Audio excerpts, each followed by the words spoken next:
Hey all, Jason here again from the D2. Today Fabio is going to be talking with Samuele Silva Trovato from Level Archiviz in Italy. If you like this video, make sure and go back and check out our season 1 of the D2 talks. Give us a like and make sure to subscribe if you haven't already, and we'll see you next week. 2, 1, and we are recording. Samuel, very nice to see you, my friend. How are you? Hi, I'm fine. Thank you for inviting us. So now, basically, I'm having this conversation just with you because Stefano... It's okay. Maybe you can see him working, but he's too shy to speak here. So we're gonna make fun of him, okay? Yeah, of course. So when we will see the video, he will understand how I feel now. Angry for him. No, don't worry. I'm pretty sure that people are going to love the work that you do, and they are going to love also your story. But anyway, I'm here with Samuel Silva Trovato, right? Yeah, I'm Samuel Silva Trovato. I'm a co-founder of Level Archiviz. Yes, exactly. Valley, yeah. And can I ask you your last name? It's not really Italian, is it? Silva sounds more like Portuguese. Yeah. No, I'm from South America. I'm Argentinian. Okay. Yeah, I come from Argentina, but I live here in Italy since I am 4 years old, almost. And so I'm more Italian than South America, from South America. But I only speak Spanish with a little of distortion because I switch Italian and Spanish when I speak with my family. So it's a mess, kind of mess. Every Italian speak Spanish with Spanish accent. With the final S. No, and I came from that culture also. So. You are basically like Maradona. I used to play football when I was young. You know, very often I struggle to explain to people how important was Maradona for Italians and for Napolitans mainly, you know? Yeah, of course, also for you. No, like a god. Kind of god, yeah, it's a god for us, yeah. Samuel, I know that you guys are very busy, so I don't wanna bother you too much with my jokes. But anyway, I'm really happy that you guys accepted to do this interview. I just wanna jump into it so that you can share a little bit your story with us, and maybe some people can get inspired. So try to introduce yourself in 2 minutes or less. Okay. I'm co-founder of Level Archiviz with Stefano, and we work together since 4 or 5 years almost. And we met after the graduation because we are both graduated in architecture. And after the graduation, we met in a study office in Cremona, which is a little town here in the north of Italy. And suddenly when we met, we know that each other have this passion for archiviz, but more than archiviz, images. I used to play a lot with 3D, even in the university. I used to build my construction, my project with 3D. That was my kind of design. Without 3D, I couldn't design nothing at all. And for him, it was different. He preferred sketching with hand, painting, this kind of thing. So we were the opposite. It's best this technique because otherwise 3D is without feeling. There is no emotion for him. And for me, it was the opposite. So we were in contrast at the beginning. And it's in that period that I learned most of my knowledge of 3D and Studio Max, Mental. At the beginning, I used Mental. Now, no. Now, no. It doesn't exist anymore, Mental. Yeah, of course. But at the period was my, my stuff. Yes. Then after a few months, we get separate ways because he went to Parma, another town, and I went to Milan. We worked for architectural companies for 1 year, I think. And after 1 year in architectural company, we were very full of job, tired, and we remember that period when we worked together, because there was a lot of competition between us in the 3D, and we missed that period. So when one day we call each other and say, why we can't go back to that period and do some stuff together? And that's why we start Level, because we were tired to work for some other people who want something for us and something that can give more satisfaction for us. And that's why I start Level. Okay, so I think that you have already answered the second question, which is, if you recall the moment in your life that you said, okay, I'm going to be an Archiviz artist. Can you expand a little bit on that? Because I like to also understand how you came to the realization that you could make a company that did only Archiviz. Okay, it's not a simple answer to that, because yes, at that period it was something that we want to do, but we were struggling on it, because it was not so easy also build a company, especially here. So we were really stressful about the idea, and in that period I was working on part-time also. So a day I work for architecture, and the night I work for ourselves. We work, and so yes, we had this idea, but we really don't believe in it. So we start with a site. We open a site for us. A website. A website, yeah, and a Facebook page. We start posting our images on blogs, but just for fun, just to know if someone recognizes our images, if they are good, if there is a good answer about it, because we really didn't believe in ourselves in that period. And then I don't know how everything happened so suddenly. People start to call for doing their images. Architectures companies call us, and I remember the first serious job that we had. It was for Roma, for us. It was Fondazione Prada, which is in Milan. Yeah. And it was a huge project. Everybody was talking about it, no? And it was strange for us to be contacted by such a huge company, no? So at the beginning, we thought it was a joke, really, because someone told us about it, and then, yeah, okay, well, I don't believe it. But then someone from Colas contact us, and so we start to believe it. And yeah, we go into the things, into the stuff, and then we remembered it was a mess, because in 1 week we have to do something like 20 images, and we are 2 people, me and Stefano, and that's it. So it was very scary, but maybe because we was young and fearless in a way. We did a good job, so they were really happy about it. We received a compliment from them. It was strange because we never have compliments. So that's the moment when we feel that we can do it. We can do this job. If we can do something so huge in 2 guys, just at the beginning, we can go on and live with it, no? So let me ask you, do you think that this was also the biggest turning point in your career? Maybe it's one of them, yeah. It's the biggest, yeah, maybe also the biggest. But I think the biggest, he has to yet to come for me. The biggest turning point is yet to come. I live like that.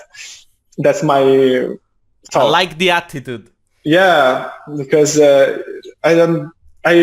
think about the past, but I prefer wait for tomorrow. No, I know that there are biggest things for us in the future. I believe it. I want it. So I think that the closest, biggest turning point is a few months ago when we come here in this place, which is our new office. So, and I remember that it was last year, I think on November of last year, when we came here and start to painting walls, building our stuff, going to IKEA to buy desk, and it was so exciting for us to have something for us. And I think that's also another big moment for Level, And we are now surrounding us with other guys, which are very talented. And it's a good thing because we are growing, and we are surrounded with other people who can give us some suggestions. And it's kind of way I feel that we are growing much more now than in the past, because if you are surrounded with other people, you can grow much more. Mm-hmm. And this is a huge turning point for us also.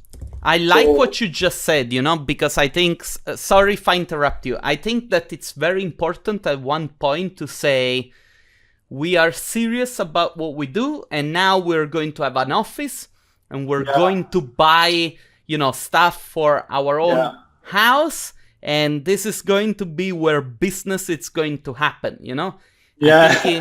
I think it's a very strong statement, and sometimes you just need to do it, and That's one of the things that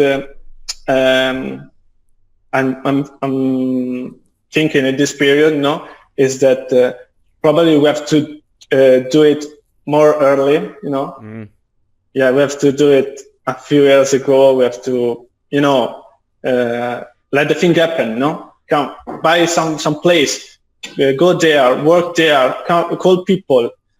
I know it's hard, but you need it. So we are doing, and we believe in it. So if I could go back in time, say to 2009, I would buy probably 1,000 bitcoins. So exactly. So don't worry about it. It's okay. It's easy to look back and to say, I wish we started earlier.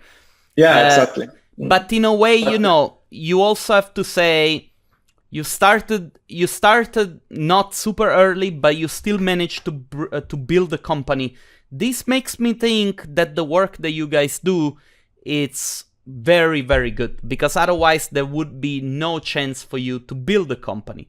Yeah. And I'm saying this because the next question that I want to ask you is, what do you think that makes your company different from others? And I want to know this from you because we know that Italy is a very challenging market. Yeah. And there are a lot of people that come from, say, South America or India, Sri Lanka, Thailand, and they keep saying, our markets are really, really difficult. But in Italy, sometimes I've dealt with people that were charging even less money than somebody would charge in India. So it is a very complicated market, and I would like to hear your story. Yeah, it's really difficult here in Italy because there are a lot of competition, especially because the youngest guy who come out from the university, maybe they start learning something about 3D because now it's easier than a few years ago to do render, no? Mm-hmm. So they come out and they work for free, also sometimes for free, and it's a bad things to do because you're selling your work with no price, so it's not value for yourself also. Something that we never did also in university, we never work for free, never, even if it's so common here. because I don't know why. Maybe because they think that it's better being there than stay at home and learn something for yourself than can grow your knowledge. Don't know. We never did it. So in a kind of way,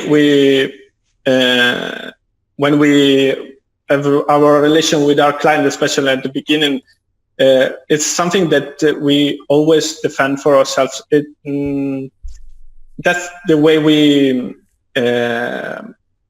we show to our client that we are serious people, because we know that our images have some value. So you have to defend it. So even if it's complicated, you have to do it. Even if this reality is not so easy. That's really important, I think. And no,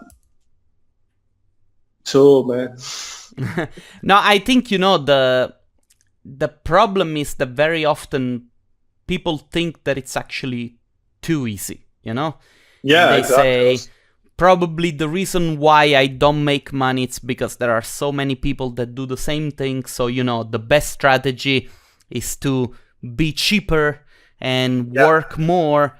But actually, there are so many issues with that kind of mentality.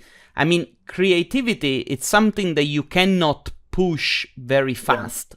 If you have to make 3 images, you need to have the time to make the 3 images.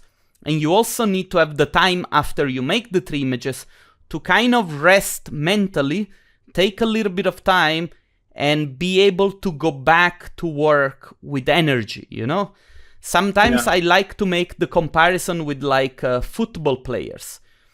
When you make an image, it's like playing a football match. Now, a professional football player cannot play a match every single day. They need to rest. The performance, they can only do it once a week. And then the rest of the week, they need to slowly build up to the main performance. And it's the same exact thing with making images. It's not like you can make a good image every day and keep your brain under stress, Sometimes it just takes a little bit of time to realize that that's how humans work. And that's all. Yeah. I think that's true. That's really true. I want to ask you, since, now we're talking about mental strength and so on.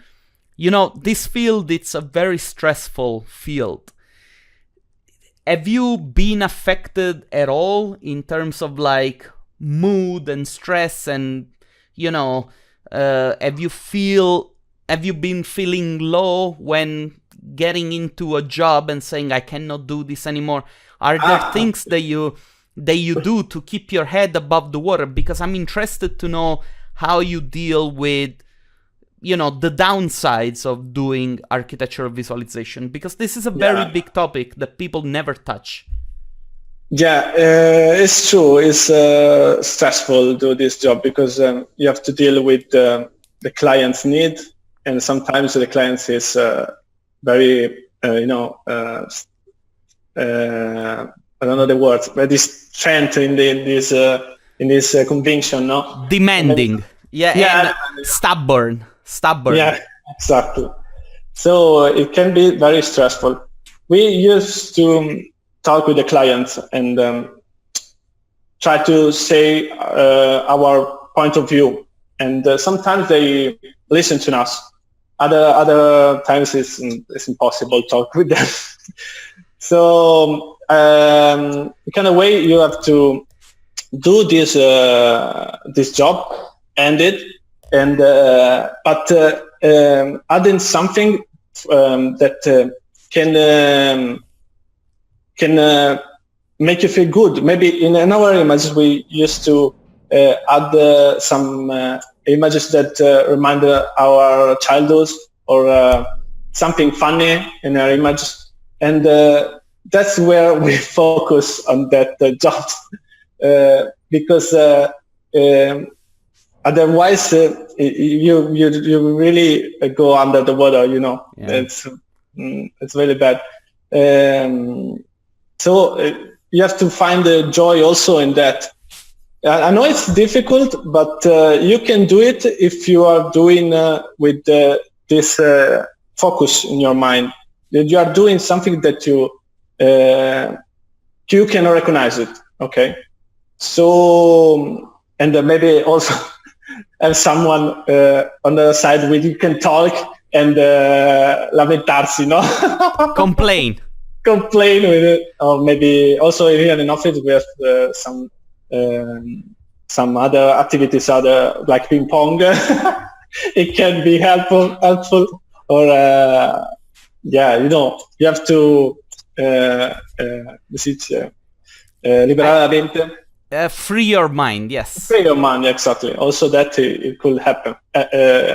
I think a lot comes also with the time. Like if you allow yourself to resist, because sometimes in the very beginning you're very motivated and you're showing, your motivation and your positivity, and then your client is like, screw that, I don't care. And you're like, but why? I'm a nice person, I'm trying to help you. And they're like, we don't care. Yeah, that's true. I know that's why how we manage it. But I don't know, maybe other people have the way. That's our way. Taking the things in the easiest way, maybe. It's a kind of simple suggestion, but it's the thing that works for us.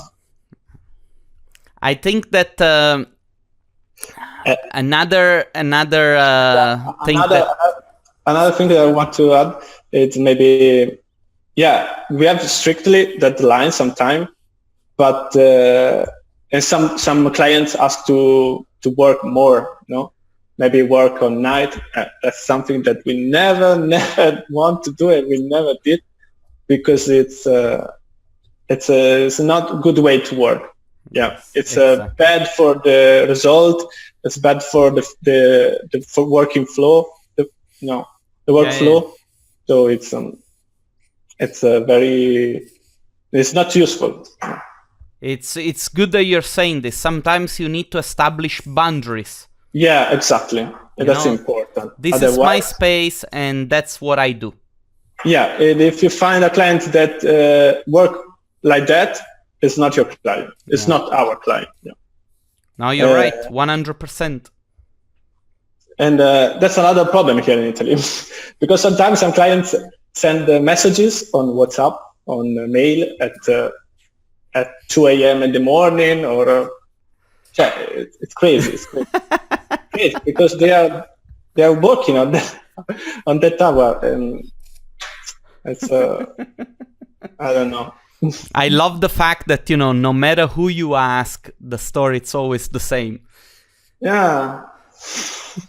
Listen, I want to ask you, and I want to talk to you as both the artist and the entrepreneur. Okay. What is one aspect of your job that scares you the most? And maybe, be as free as you like. Give me the answer that pops to your head first. Okay. Can I say both? Yeah, okay.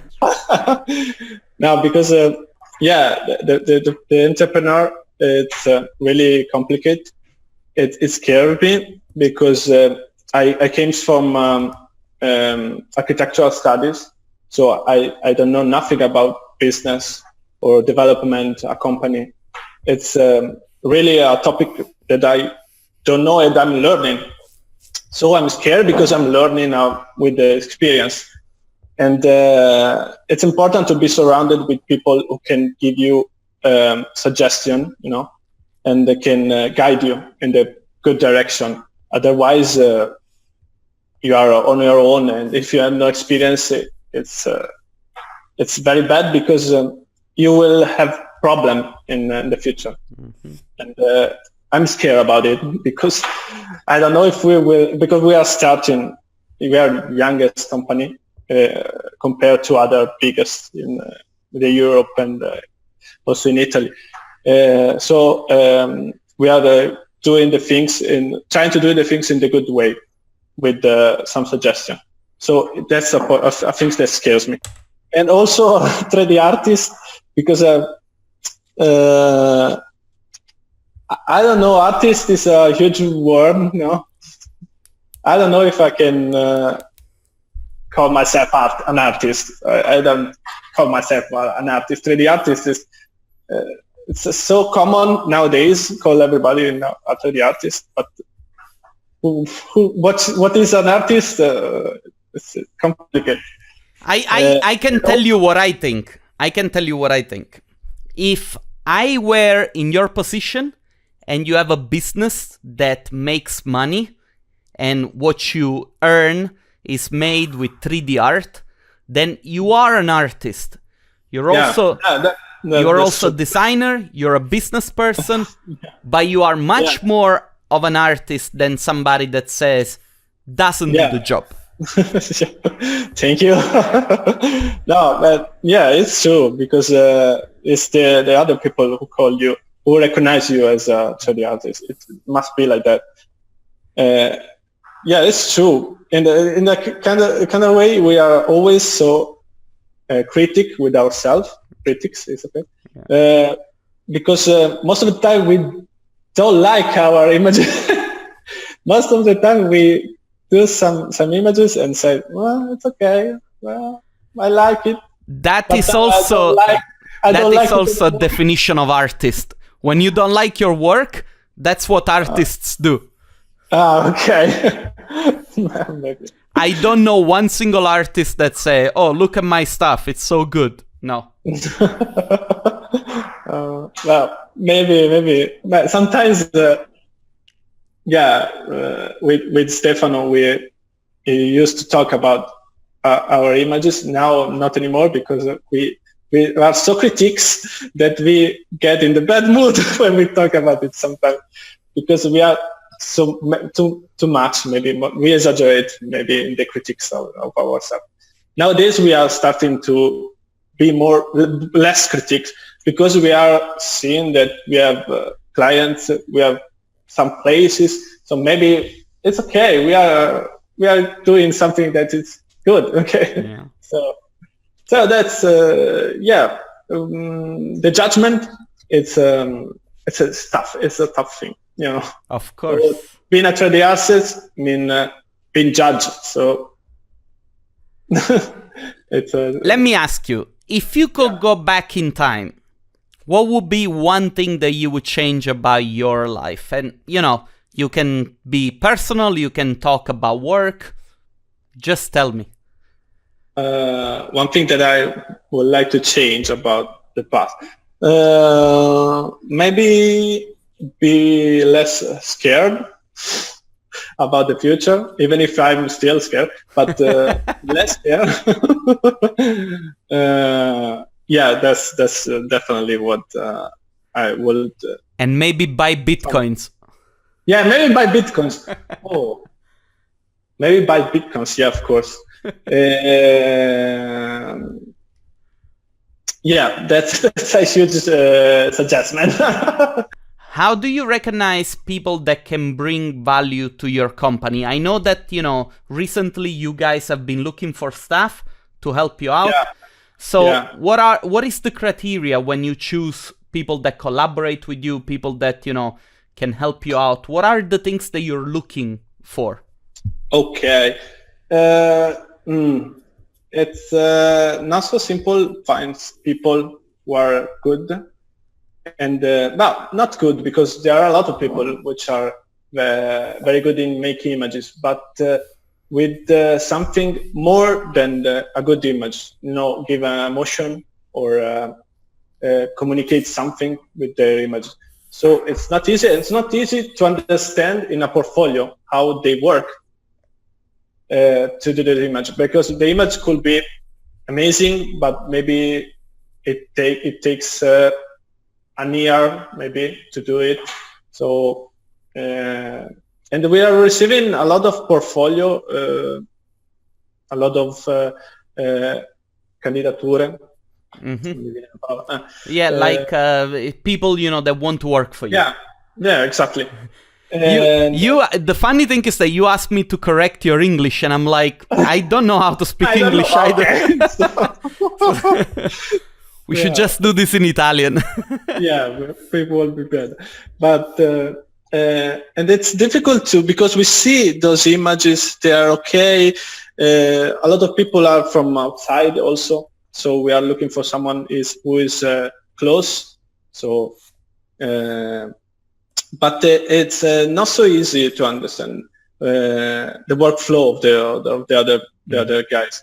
And when we contact one guy, or we want to work with someone, what we are looking, it's how they communicate. If they are a strong idea beside the images, and if there is some passion in it also, and something that can tell a story also in the image, not some cold image, you know. Yeah, the ability to create a narrative. Yeah, narrative. Yeah, exactly. That's what we look. And you know, very often, I want to say this because very often people, when they try to build a narrative, they do it, you know, by putting a person that is playing football or whatever. You know, they come up with like a story that it's not connected to the architecture.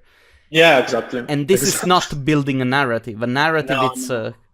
Yeah. I like the face that you did. You were like... Nah. Yeah. No, it's more complicated. But if you do in your image, you see immediately. Someone that see your image can't recognize your where are you going with the communication, no?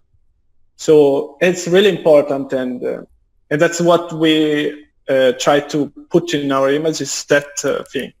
And we're looking for that in other works. So that's what, when we saw an image online, when we are amazed about the image, most of the time is because there is something this guy is telling you. It's that thing that keep you focused on that. So that's what we are looking in in the people who are calling. That's what we're looking for. It makes perfect sense. Okay, so let me ask you now a little bit of a reverse engineering question. If there are artists that, you know, want to advance their career, maybe grow within a company, what do you think are the skills that these guys need to develop, you know? Is that clear? Yeah. Okay. Of course, the technique and using software is okay, but it's not so important also.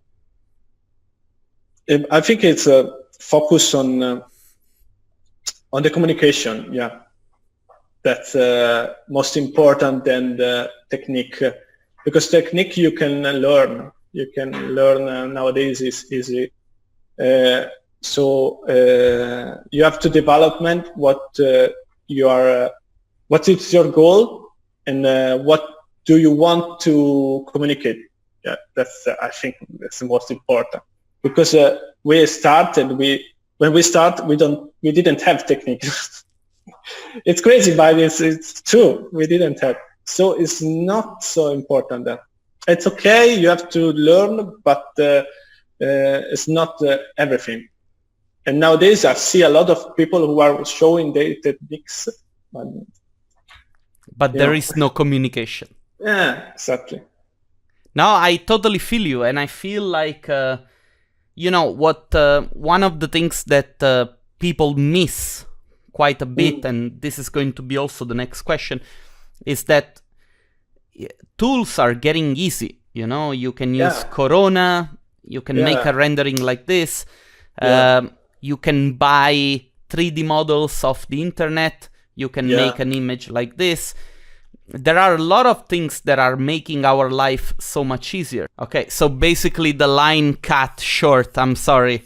Yeah. Samuel, it's all right. We were having a discussion about how artists need to advance their career to grow, either on a personal level or within a company.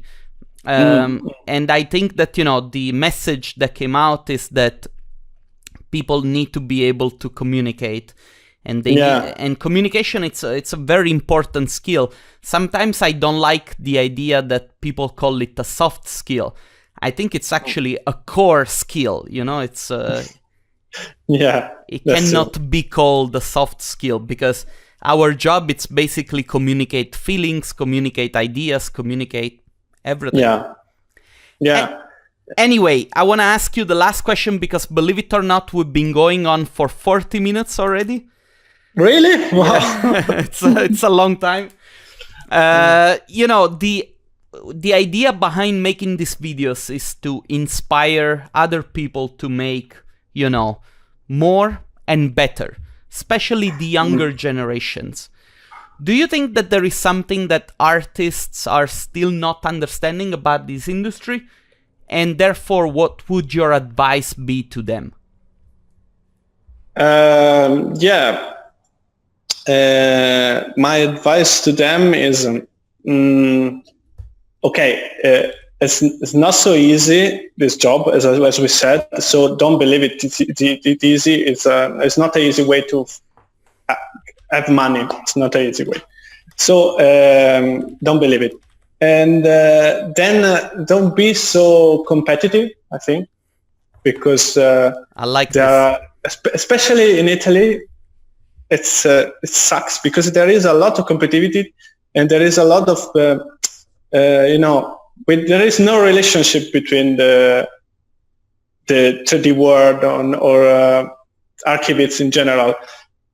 It's the opposite. It's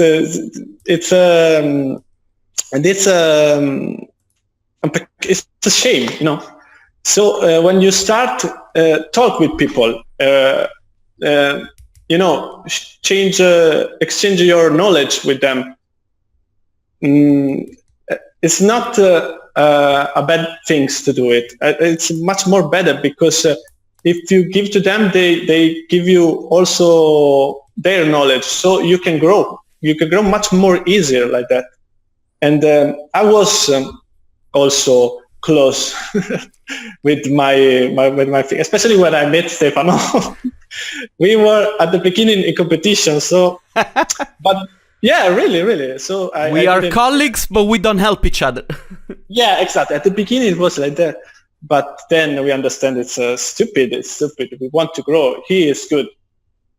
He can give me some advice. I can give him some advice. So that's the thing that make you became a good thing, a good artist. Yeah. So it's a huge advice in this one. And look around, and also as we said, don't give a value to your work. Also, it's really important. Give a value to that, because this is not a hobby. It's not a hobby. It can be a hobby, but if you are doing for work, taking as a hobby is a good way to do it with passion. But it's not a hobby. You have to remember it. So, of course, it's a job. It's a job, and you need to consider yourself a professional person. A professional, exactly. And that's the thing that I think here in Italy, the youngest guy are missing. So that if I can give some advice, it's that, I think. Then don't know. Don't be scared about the judgment. And that's very important. I think that this is the first time that this comes up. Yeah, because it's what I want someone told to me when I was youngest, So don't be scared. It's good to have a judge. It's a good thing because you will know which is your way. So other things, I don't know. I think that's enough. You know, I think it's. You have already shared enough. Meaning, it's good to, you know, you gotta trust yourself. It's true. You're right, 100%.